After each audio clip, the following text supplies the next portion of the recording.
Assalamualaikum warahmatullahi wabarakatuh. Bertemu lagi di mata kuliah Embryologi dengan dosen pengampu Ibu Sari Indriani, MPD. Perkenalkan, kami dari kelompok 10 yang beranggotakan Fitri Rosada Rahmawati, Muhammad Wijanur, dan saya sendiri Nur Saina. Di sini kami akan membahas tentang organogenesis turunan ektoderm. Langsung saja, di sini saya akan membahas tentang pengertian organogenesis. Organogenesis adalah proses pembentukan organ atau alat tubuh. Pembentukan ini diawali dari pembentukan embrio dari bentuk primitif sampai bentuk definitif. Kemudian berdiferensiasi menjadi memiliki bentuk dan rupa yang spesifik. Organogenesis mencakup proses transformasi atau perubahan bentuk serta proses diferensiasi. Proses yang terjadi secara terus-menerus pada sel jaringan untuk membentuk struktur yang spesifik. Baik, di sini proses organogenesis terjadi menjadi dua periode. Periode pertama yaitu periode pertumbuhan antara.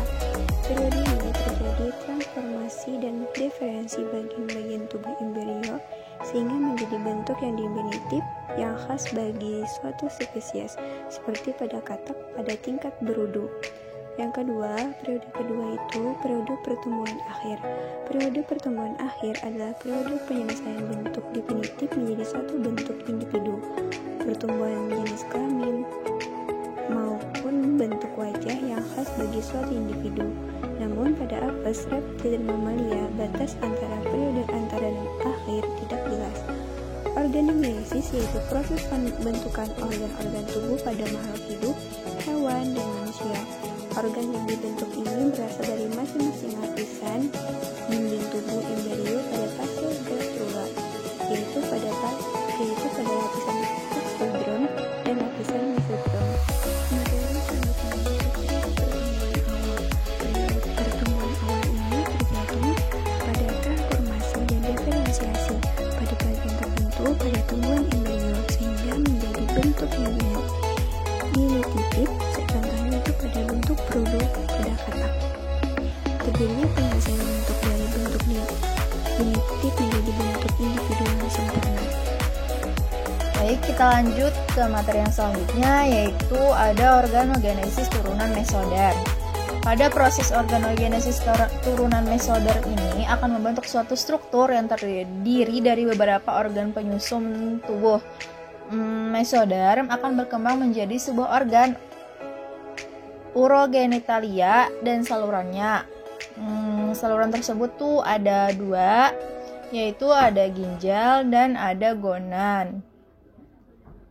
Ginjal ini terbentuk dari tonjolan yang ada pada mesoderm intermedian. Tonjolan tersebut disebut dengan nefrotom. Setelah muncul tonjolan tersebut, ginjal akan berkembang menjadi ginjal yang seutuhnya melalui beberapa proses perkembangan. Bisa dilihat di makalahnya nanti. Terus yang kedua ada gonan. Gonan ini merupakan salah satu dari turunan mesoderm yang terbentuk karena adanya penebalan di permukaan ventromedian dan mesoferos, atau disebut juga dengan pematang genital. Pada pematang genital ini terdiri dari beberapa epitel, salah satunya yaitu epitel germinal, bakal sel kelamin yang berasal dari ektoderm, lalu dibawa ke arah pematang genital. Lalu bakal sel kelamin yang sudah berada di sel epitel germinal tadi akan dibawa ke arah pematang genital. Lalu setelah itu bakal sel kelamin sudah berada di epitel germinal tersebut, maka epitel germinal tersebut akan menjadi cembung dan mengarah ke koelom dan tumbuh juga pita seks primitif yang mengarah ke arah bagian dalam. Bakal sel kelamin akan bermigrasi pada pita seks yang primitif dan pada bagiannya akan menjadi bakal gonan tersusun dari epitel germinal yang disebut dengan korteks. Dari gonan ini terbentuklah dua kelamin yaitu ada pembentukan testis dan ada pembentukan ovarium. Testis ini terbentuk karena adanya bakal sel kelamin dari korteks yang bermigrasi menuju pita seks primitif. Setelah melalui proses migrasi, maka pita-pita primitif tersebut akan membentuk sebuah rongga-rongga yang akan menjadi tubulus seminiferus. Lalu pada pembentukan ovum, ovum ini terbentuk karena adanya pita-pita primitif yang direduksi, lalu medula akan diisi oleh sel mesenkim dan pembuluh darah. Sedangkan pada bagian korteks akan menebal dan sel korteks akan membentuk sel-sel folikel. Sekian materi dari saya, nanti bisa dilanjutkan ke pemateri yang ketiga. Terima kasih.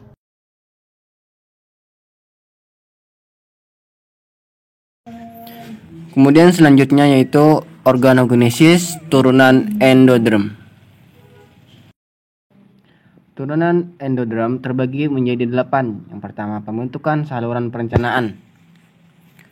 Pembentukan saluran pencernaan terbagi menjadi 3 macam, yaitu usus depan, usus tengah, dan usus belakang. Usus depan terbentuk oleh adanya pelipatan endoderm atap arkenteron bagian anterior yang akan diikuti oleh mesoderm splanchnic. Usus depan akan menjadi rongga mulut, paring, esophagus, lambung, dan duodenum. Usus tengah, darah arkenteron antara usus depan, usus belakang, usus tengah akan menjadi ileum, ileum, dan kolon. Kemudian, usus belakang terbentuk oleh adanya pelipatan endoderm atap arkenteron bagian posterior yang akan diikuti oleh mesoderm splanchnic. Usus belakang akan menjadi rektum dan kloaka atau anus. Kemudian yang kedua yaitu pembentukan hati. Tunas atau diverticulum. Hati timbul sebagai epigenasi ke arah ventral dari endoderm di antara bakal lambung dan duodenum. Tonjolan endoderm tersebut dilapisi oleh mesenkim dan mesoderm splanchnic. Tunas hati kemudian bercabang-cabang membentuk hati. Percabangan bagian distal membentuk sel parenkim. Sektori bagian proksimal membentuk sel-sel ductus hepaticus. Kemudian yang ketiga yaitu pembentukan anus. Anus terbentuk pada bagian posterior usus belakang, anpaginasi ectoderm atau lekuk protedium yang diikuti dengan epiginasi endoderm. Usus belakang menyebabkan terbentuknya kuping anal. Kuping anal makin lama makin menipis, akhirnya pecah menjadi lubang anus. Kemudian selanjutnya yaitu pembentukan pankreas. Pankreas tunggal berasal dari 2 buah tonjolan endoderm di dekat tunas hati. Membentuk bagian epitel trakea, sedangkan tulang rawan, jaringan ikat dan ototnya berasal dari mesenkim di sekitarnya. Kemudian sementara memanjang, kedua ujung trakea mengembung menjadi tunas paru-paru. Selanjutnya mesoderm akan menginduksi tunas paru-paru untuk terus tumbuh dan membentuk percabangan bronkus dan bronchiolus. Kemudian epitel bronkus sampai dengan alveolus terbentuk dari endoderm, demikian pula dengan kelenjar-kelenjarnya. Sedangkan jaringan ikat dan otot pada paru-paru terbentuk dari mesenkim. Kemudian yang kelima yaitu pembentukan trakea dan paru-paru. Pembentukan trakea dan paru-paru berkaitan dengan saluran pencernaan, yang dimana pada usus depan di perbatasan paring dan esophagus terjadi epaginasi endoderm ke arah vertikal membentuk lekuk laringotrakea. Kemudian lekuk laringotrakea memanjang, kemudian memisahkan diri dari usus depan dan akan tumbuh ke arah posterior sebagai trakea yang terletak di sisi ventral esophagus. Endoderm yang berasal dari usus depan kantung kemih terbentuk dari sinus urogenitalis yang merupakan hasil pemisahan kloaka menjadi 2 bagian, sinus anorektal dan sinus urogenital.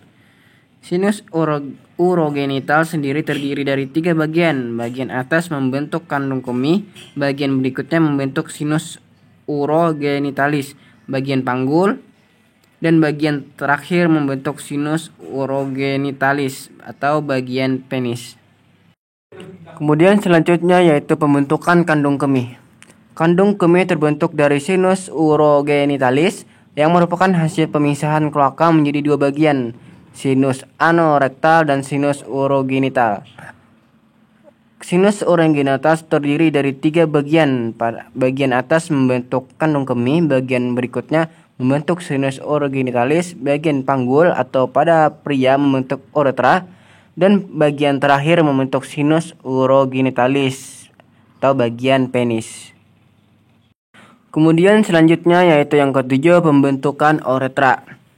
Uretra terbentuk dari endodrem atau bak epitel dan mesodom spandik atau bak jaringan penyambung dan otot polos.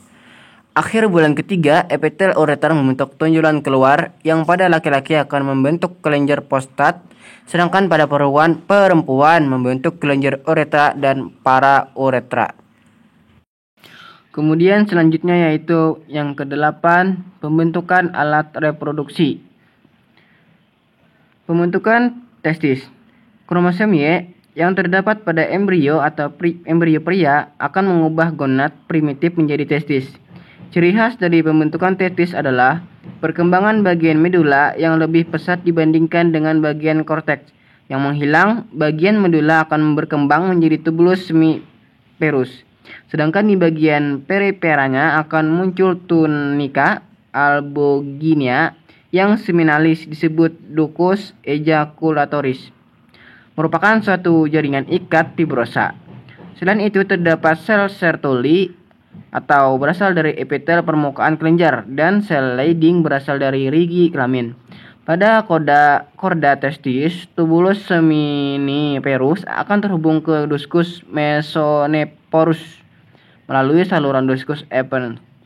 Kemudian pada akhir bulan kedua akan menjadi perubahan posisi testis menjadi lebih turun atau mendekati posisi penis. Penyebab turunnya testis ini akan belum jelas, namun diperkirakan perkembangan organ-organ abdomen yang begitu pesat akan mendorong turun testis. Pembentukan ductus genitalis. Pada pria, terbentuk dari ductus mesonephros, sedangkan ductus pamerasenephros menghilang. Ductus mesonephros akan berhubungan dengan tubulus semiperus atau testis melalui ductus efferens, sedangkan bagian ductus mesonephros yang masih dekat di testis namun tidak membentuk hubungan dengan testis tersebut, epididymis. Kemudian pembentukan ductus genitalis dan vagina. Pada pembentukan ductus genitalis wanita, bagian yang berkembang menjadi ductus adalah ductus paramesonephros, sedangkan ductus mesonephros akan menghilang. Tuba uterina terbentuk dari bagian kranial ductus paramesonephros, sedangkan bagian kaudalnya akan bertemu dengan ductus paramesonephros lain dari sisi ipsilateral, menyatu dan mengalami penebalan sehingga terbentuklah corpus uteri dan cervix. Ujung padat ductus paramesonephros ini akan mengalami penonjolan yang disebut bulbus sinopaginalis yang berproliferasi membentuk lempeng vagina.